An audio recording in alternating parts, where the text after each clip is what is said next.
Assalamualaikum warahmatullahi wabarakatuh. Pada kesempatan kali ini kita akan belajar bersama tentang surat pribadi dan surat resmi. Surat pribadi merupakan surat yang ditulis secara pribadi dan ditujukan kepada orang lain dengan bahasa yang tak baku. Sedangkan surat resmi adalah surat yang digunakan untuk kepentingan resmi baik perseorangan, instansi maupun organisasi. Adapun perbedaan dari surat resmi dan surat pribadi, untuk surat resmi berupa pemberitahuan, undangan, atau informasi tertentu. Surat resmi juga ditujukan untuk instansi atau personal yang mempunyai ikatan kedinasan atau juga untuk umum. Surat resmi juga menggunakan kosakata baku, formal, singkat, dan jelas. Adapun untuk surat pribadi berupa informasi pribadi, kemudian ditujukan untuk seseorang yang diinginkan oleh si pengirim surat dan menggunakan bahasa yang akrab sesuai tata krama, etika, dan sopan santun tergantung kepada siapa si penerima surat.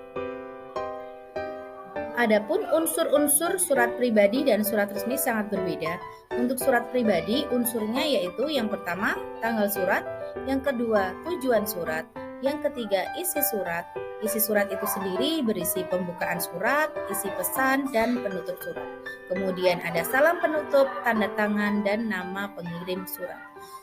Untuk surat resmi, unsur-unsurnya yang pertama ada kepala surat, nomor dan tanggal, alamat, salam pembuka, paragraf pembuka, inti surat, paragraf penutup, salam penutup, nama dan tanda tangan pengirim. Untuk lebih jelasnya terkait unsur surat pribadi bisa kalian saksikan di sini. Yang pertama yaitu tempat dan tanggal surat di mana kalian menulis surat itu dan kapan.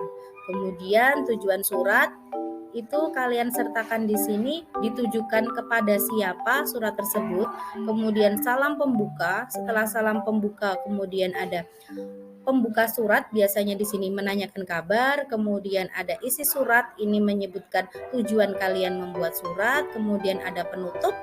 Setelah itu ada salam penutup, di bawahnya nanti ada disertakan nama dan tanda tangan pengirim. Adapun untuk unsur-unsur surat resmi seperti yang sudah disampaikan di depan tadi, di sini agar lebih jelas bisa kalian lihat di sini bahwa secara fisik yang paling terlihat perbedaan surat resmi dan surat pribadi yaitu terletak pada kepala surat, di mana surat resmi pasti terdapat kepala surat. Kepala surat ini berisi nama instansi atau nama lembaga yang mengeluarkan surat tersebut, kemudian dilengkapi dengan alamat lengkap dari instansi atau organisasi atau dinas yang mengeluarkan. Kemudian di samping kiri atas di sini ada nomor, lampiran, dan perihal. Nomor di sini berisi nomor keberapa surat itu dikeluarkan oleh instansi. Mungkin surat ke 105 atau mungkin surat ke-28 yang dikeluarkan oleh instansi tersebut. Kemudian untuk bulan ditulis menggunakan angka Romawi, kemudian tahun. Lampiran di sini berarti berapa jumlah lampiran atau lembar surat yang kalian sertakan dalam surat resmi tersebut. Kemudian perihal, hal apa, untuk kepentingan apa surat itu diberikan.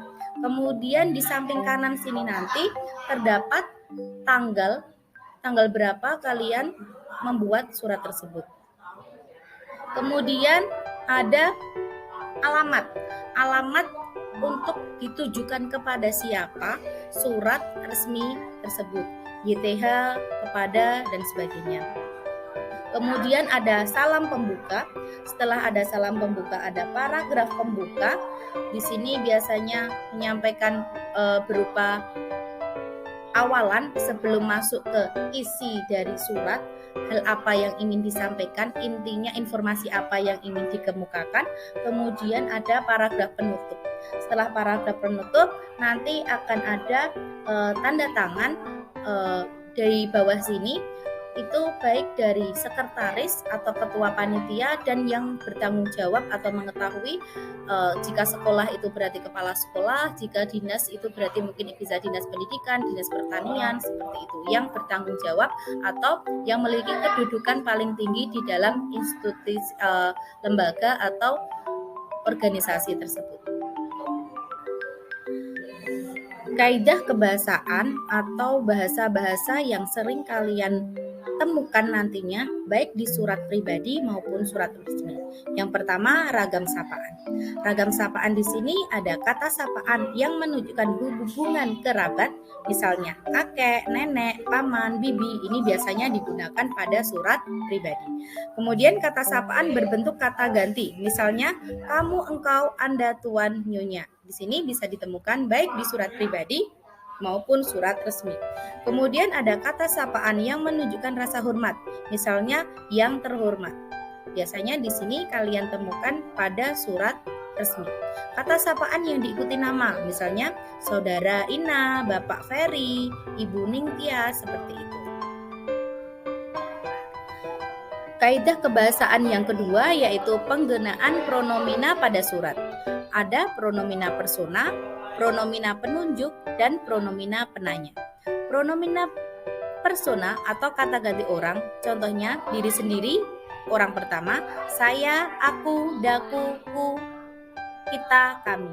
Orang yang diajak bicara atau orang kedua, engkau, kamu, Anda, dikau, kaumu, kalian, kamu sekalian, Anda sekalian. Orang yang berbicara, orang ketiga, yaitu ia, dia, beliaunya, mereka, seperti itu. Kemudian pronomina penunjuk terdiri dari umum, ini, itu, petunjuk tempat, sini, situ, sana, dan ikhwal atau petunjuk ikhwal, yaitu begini, begitu. Pronomina penanya, biasanya yang ditanyakan adalah orang seperti siapa, barang, apa, atau pilihan mana. Kaidah kebahasaan yang selanjutnya yaitu kata baku dan kata tidak baku. Mungkin kalian akan menemukan lebih banyak kata tidak baku pada surat pribadi, sedangkan untuk surat resmi kalian akan menemukan kata baku. Kata baku adalah kata-kata yang sudah sesuai dengan ejaan yang disempurnakan, sedangkan kata tidak baku, kata keseharian yang sering kita gunakan padahal itu tidak sesuai dengan kaidah kebahasaan yang ada. Contohnya bisa kalian saksikan di sini. Autentik itu kata baku, kata tidak bakunya otentik, dan seterusnya.